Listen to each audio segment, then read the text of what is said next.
O Senhor esteja convosco. Ele está no meio de nós. Proclamação do Evangelho de Jesus Cristo segundo Lucas. Glória a vós, Senhor.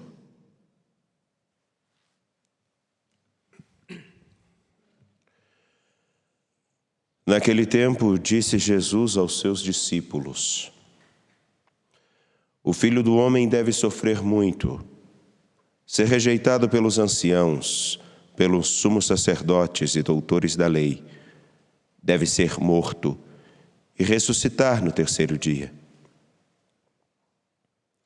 Depois disse a todos: Se alguém me quer seguir, renuncie a si mesmo, tome sua cruz cada dia e siga-me.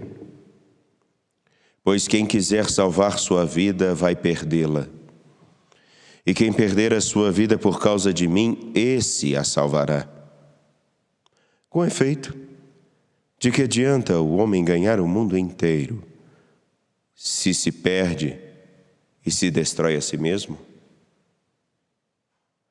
Palavra da salvação. Glória a vós, Senhor. Por favor, podem se sentar. Vocês que aqui estão nesse dia tão bonito no Santuário Basílica Nossa Senhora da Piedade, sejam muito bem-vindos. Você que nos acompanha pela TV Horizonte, pela Rádio América, também pela nossa retransmissora Educar de Ponte Nova e região. E, óbvio, também pelo nosso canal no YouTube, Uma em Piedade, e também no nosso Instagram. Ontem demos o primeiro passo na nossa caminhada quaresmal. E essa caminhada, ela não tem outro objetivo senão que voltemos o nosso ser para o Senhor nosso Deus. Voltemos para Ele nosso olhar, rasguemos a Ele nosso coração. E percebendo aquilo que não condiz com a dignidade que carregamos como homens e mulheres, tenhamos a coragem de buscar uma modificação, uma transformação. Sim, porque é necessário coragem. É necessário coragem corrigir-se. É necessário coragem para saber os limites. É necessário coragem para viver segundo esses limites. É necessário coragem para travar, ou para trilhar, melhor dizendo, a mais intensa corrida contra toda e qualquer infelicidade, toda e qualquer desventura. A de se olhar com honestidade, com verdade. Por isso, o livro do Deuteronômio, capítulo 30, versículos 15 a 20, é tão precioso.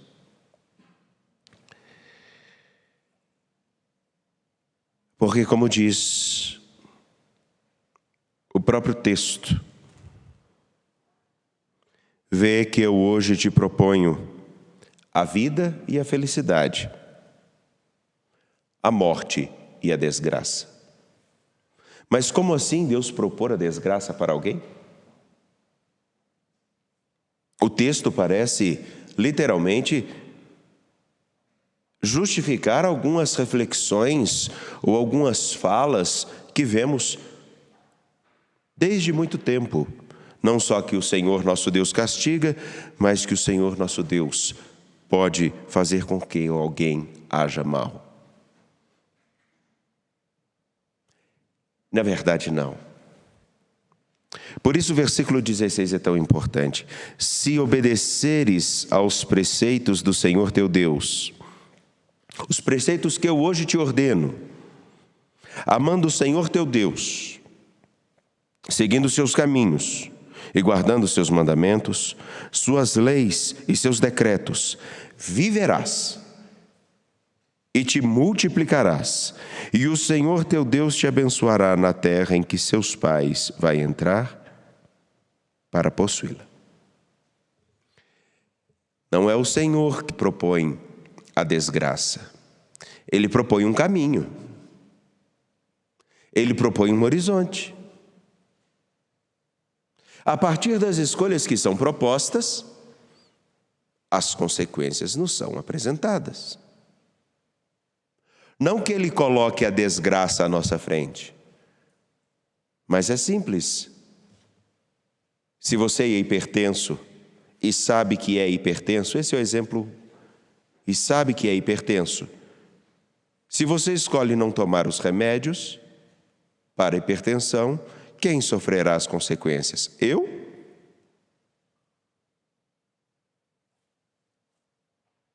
A resposta é simples, claro que não. Se somos educados a não fazermos determinadas coisas, a tomarmos determinadas atitudes, que podem, inclusive, se voltar contra nós, como, por exemplo, aos jovens, não entre em determinadas brigas e não vá em determinados lugares. Se eu resolvo ir, se acontece alguma coisa, a culpa é minha que falei? Eu te avisei. Enfim, dessa maneira bem simples para ficar claro que Deuteronômio já apresenta para nós que grande parte dos problemas, e grande, não todos, grande parte dos males da nossa história não são porque Deus tenha feito o mal, mas porque nós escolhemos trilhar um caminho que era incoerente com o que era proposto, não só por Ele, mas pela própria dinâmica da vida.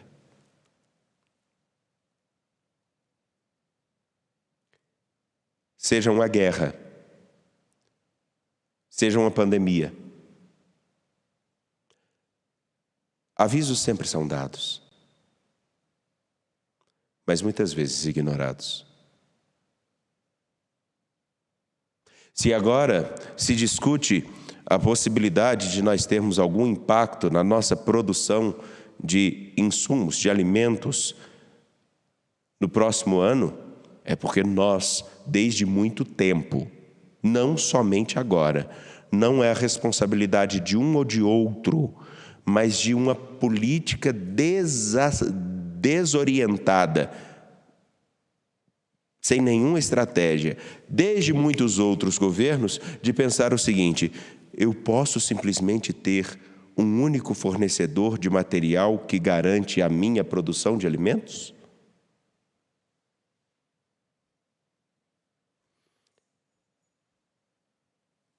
Se estoura uma guerra, os meus produtos ficarão mais caros, simplesmente porque aqueles produtos que eu preciso que ele me vende ficaram mais caros. Não é a culpa desse ou daquele, ainda que alguém tente achar culpa de alguém. É uma culpa da falta de pensamento estratégico. E a vida precisa, sim, de ter algumas estratégias. A estratégia de saber o que é preciso ser feito para guardar a dignidade, o que é preciso ser feito para que possamos caminhar bem. Por isso, aquilo que é apresentado por Moisés ao povo, comunicando o que era desejo do Senhor nosso Deus: se obedeceres, não a este ou aquele, mas se obedeceres aos preceitos do Senhor teu Deus. Os preceitos que hoje te são apresentados. Não ontem e não amanhã, mas hoje. Na perspectiva e na certeza de que é hoje que nós precisamos ter a consciência do que é necessário fazer, cumprindo a vontade de nosso Deus. Porque se hoje nós não estivermos atentos ao modo com que vivemos com cada situação, com cada pessoa, nós poderemos construir um grande problema no futuro. Por isso o verso 19 vai dizer: tomo hoje o céu e a terra como testemunhas contra vós, de que vos propus a vida e a morte, a bênção e a maldição. Escolhe, pois, a vida, para que vivas tu e teus descendentes, amando o Senhor teu Deus, obedecendo à sua voz e apegando-te a Ele, pois Ele é a tua vida e prolonga os teus dias. Observa hoje, e é muito importante porque nesta quinta-feira de cinzas, o que a igreja pede é que nós possamos estar atentos em cada ação que tomamos e que é fundamental para a construção de um amanhã melhor. Seja como família, seja como igreja, seja como uma instituição que tem o seu trabalho como empresa, seja pessoalmente. Hoje é fundamental as escolhas que fizermos para construirmos um futuro. E nosso Senhor Jesus Cristo, no Evangelho de Lucas, aponta isso muito bem. Porque, mais uma vez, ao dizer, o Filho do Homem deve sofrer muito, ser rejeitado pelos anciãos, pelos sumos sacerdotes e doutores da lei, deve ser morto. Deve ser morto e ressuscitar no terceiro dia. Ele fala isso para seus discípulos, que estão preocupados com tudo, menos com uma coisa, em aprender como viver segundo o que o Senhor ensina. Estão preocupados com quem vai ocupar bons lugares, estão preocupados com os privilégios que receberão porque estão em um determinado lugar. Estão preocupados com os privilégios que receberão por carregarem o nome daqueles que andam com o Senhor Jesus Cristo. E poucos estão preocupados com uma coisa fundamental. Eu estou disposto a caminhar com Ele até o fim?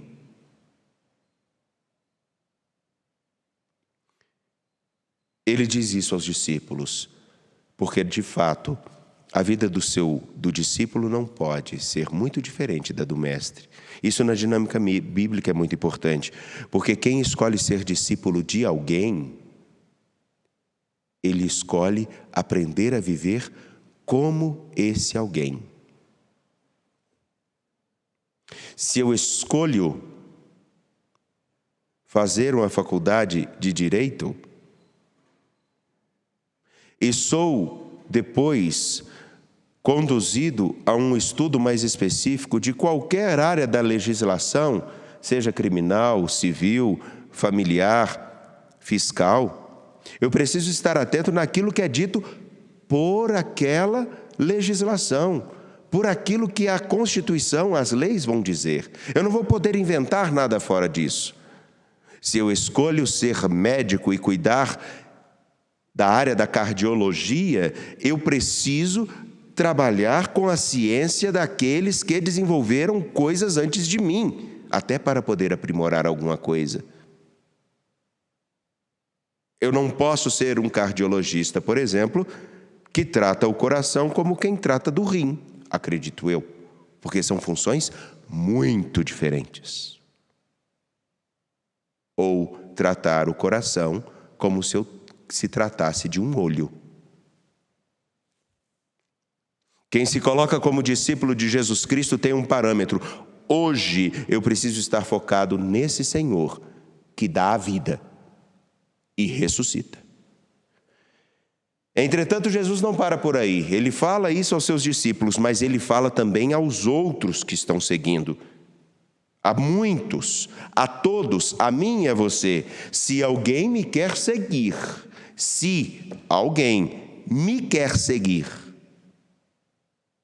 renuncie a si mesmo, tome sua cruz cada dia e siga-me. Se quiser, ele não disse que é obrigado. Ele não sai acorrentando e nós não podemos sair acorrentando ninguém dizendo, você será cristão.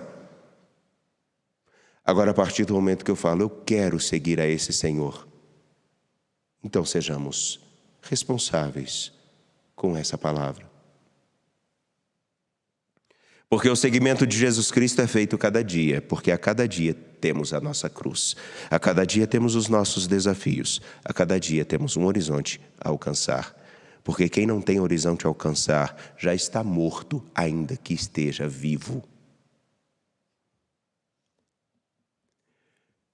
E daí, o que isso tem a ver com o que diz Deuteronômio? Meus caros, o maior desafio, como já disse, não é o de nós tentarmos entender a outras pessoas e a corrigirmos outras pessoas, é de nos corrigirmos, é de nos olharmos.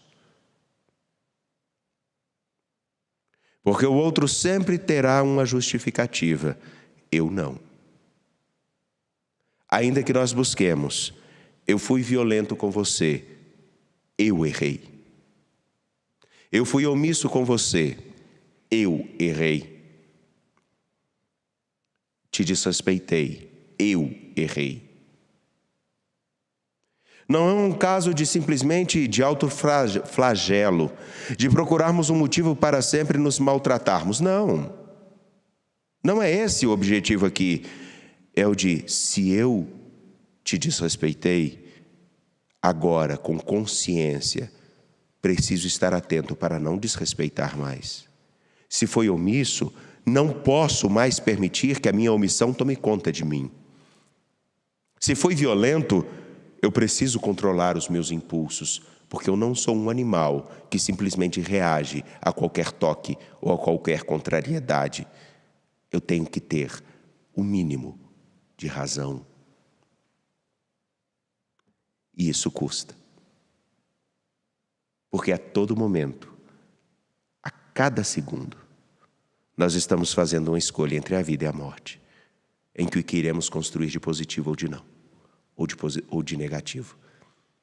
Todos os dias, estamos a escolher. Essa talvez seja a pior condenação ou a melhor graça. Condenação porque podemos sempre insistir em escolher mal, não olhando para o que já vivemos e para aquilo que já fizemos de errado. E quando olhamos com franqueza, percebemos que algumas escolhas nossas foram catastróficas, foram erradas. E quem tem que acertar sempre? Mas pode ser uma dádiva. Porque nada melhor do que fazermos o que é preciso, sabendo que é preciso, que não tem outro jeito, e ainda que contrarie um a outro, fazer aquilo que é preciso com consciência. Isso é uma dádiva. É uma dádiva quando vemos que as nossas escolhas, amparadas por aquilo que já experimentamos no passado, quando são feitas com consciência, ainda que alguma coisa dê errado, nós sabemos, eu não fui movido pelas minhas paixões, pela minha raiva, pelo meu ódio, pela minha mágoa. Eu não fui movido e nem agi de forma animalesca e desrespeitosa, mas eu tomei uma decisão com consciência, com responsabilidade, o que implica liberdade. Quem não é responsável nunca será livre, porque alguém sempre será o culpado ou o merecedor dos frutos que ele fez. A responsabilidade é dizer, a minha vida está nas minhas mãos e eu confio naquele que me ajuda a conduzir, por isso eu o escuto. E as minhas escolhas, certas ou erradas, não estão focadas simplesmente na minha vontade, mas no que eu posso ser, no que eu posso fazer, não só para mim, mas para todos.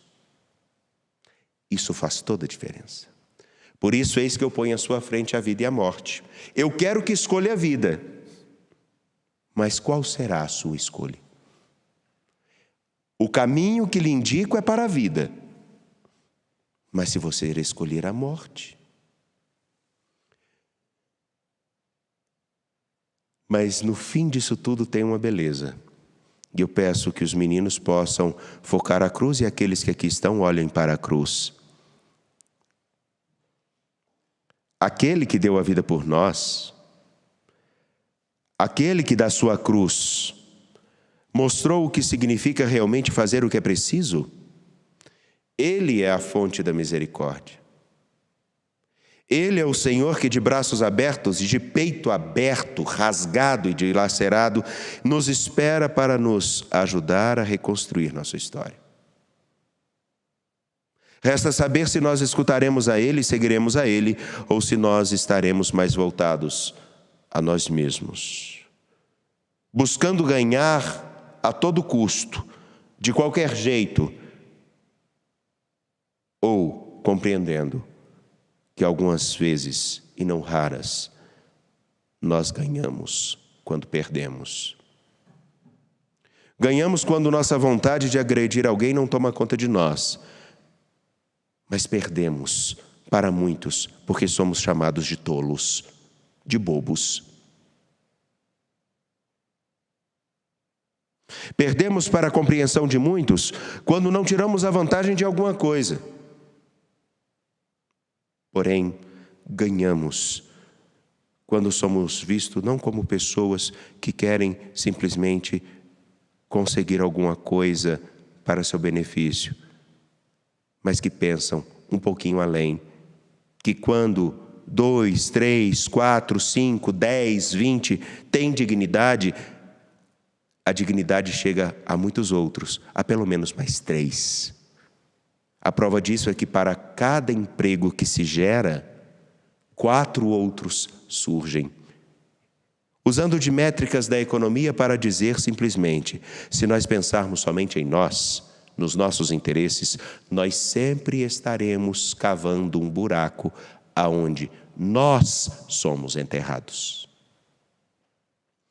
Que as nossas atitudes e as nossas escolhas não estejam voltadas simplesmente em fazer a nossa vontade, mas a vontade daquele que nos chamou a caminhar com Ele e nos promete uma vida e uma terra muito mais feliz. De pé, confiantes no Senhor, apresentemos nossas preces.